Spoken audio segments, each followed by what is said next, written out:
Well, now it's time for the Jaws sequels, and let's be honest with ourselves. Jaws is a franchise that should not exist. It really shouldn't.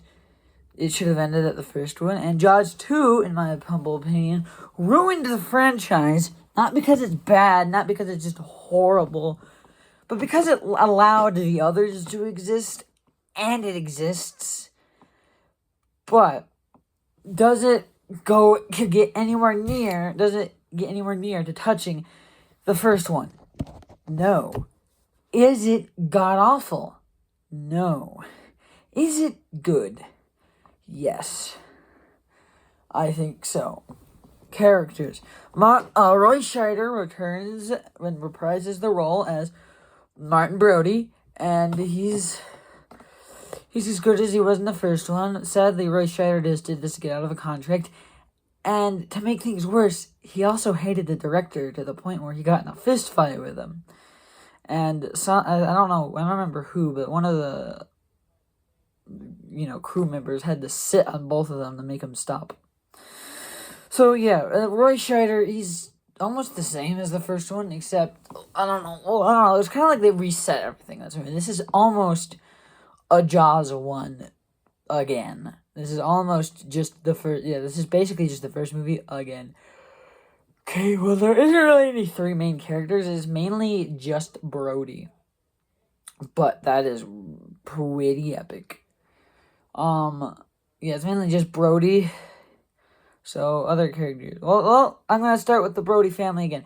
Ellen Brody returns as played by Lorraine Gary again. She's still the same character. I think the reason why I say she's adorable is mainly because of the fourth one.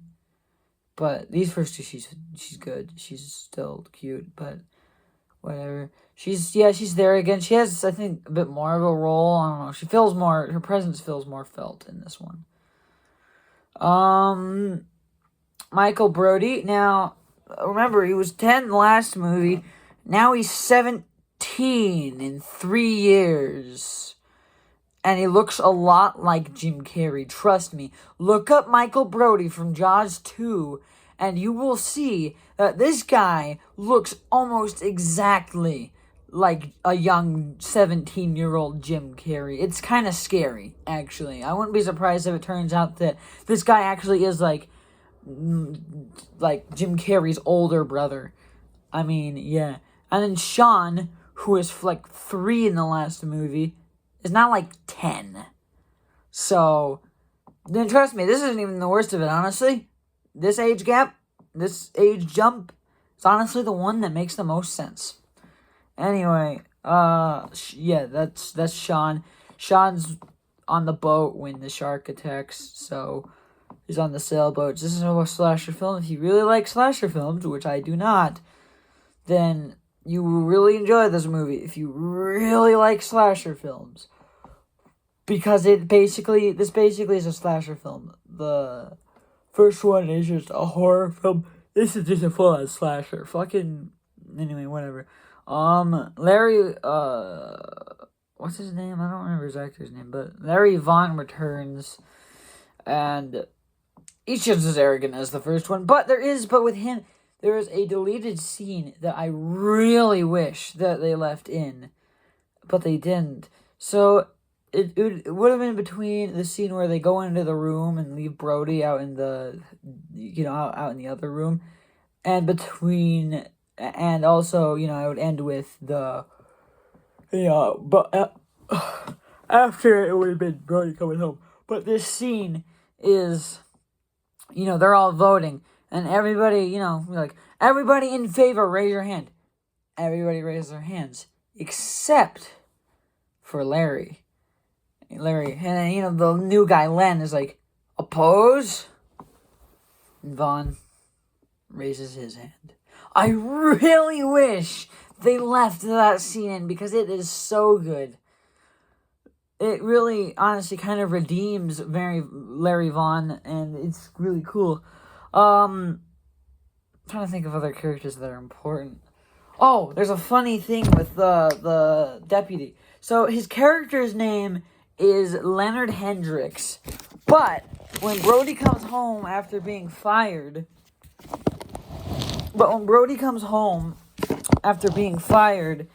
he comes over and he's over there and they call him Jeff. His name in the movie is Leonard Hendricks. They call him Jeff, which is his actor's name, Jeffrey Claimer, which is so funny to me. I never noticed that before. They call him Jeff. They call him by his actor's name. So that means that Leonard Hendricks didn't come over that night. That means that Jeff Claimer, the actor, came over that night. Or something. I don't know. It's fucking funny. But also, my whole world just crashed down. Apparently, in Star Wars, when when Luke comes home, he doesn't say Carrie, he just says hey. That's like world damaging almost. But yeah. So next character, I guess there's a few of the kids, the teenagers. Bob is Bob. He's there. He was first supposed to die in the movie. Marge saves Sean, so she's good, but she's the only one who dies. I wish more of them died. Because, I don't know, it raises the stakes. And when you have a sequel, you gotta, double the kill count. And I think only 8 people die in this movie. But yeah, Bob is Bob. Marge is Sean. Is the Sean saver. Which one's Tina? Tina's the horny teen. Her and Eddie. One of them dies. Oh, yeah, that's right. Two teenagers die. Eddie and Tina. The one who saved Sean, Marge. I'm the only one who remembers these people's names. You got Larry Vaughn Jr., the mayor's son. You got this guy named Len, who's new in town. He's new for this movie and only in this movie. Thankfully, I guess. I don't know. But he's fine. He's there. He's kind of a dick to Brody, but isn't everybody? But yeah. And then finally, last but certainly not least, definitely the best, Brucette is a fan name that the fans gave her. Because, yeah, Brucette is the main antagonist of this movie, and she is a freaking monster. So, I don't know if it's canon. Well, no, in the novel, I think it's indicated or just downright confirmed that she was the mate of Bruce. So, I don't know if she's just going on revenge or just eating. You do whatever you want with that. She's either just eating people or taking revenge. But not as ridiculous. Not on just the Brodies, on everybody. So it's honestly a lot less dumb because it's not everybody. It's not just exclusive to the Brodies. It's just everyone. But, yeah. So she does some stuff. Yeah, she gets 8 kills, I think. Let's see. 2 scuba divers. Terry, the woman on the boat.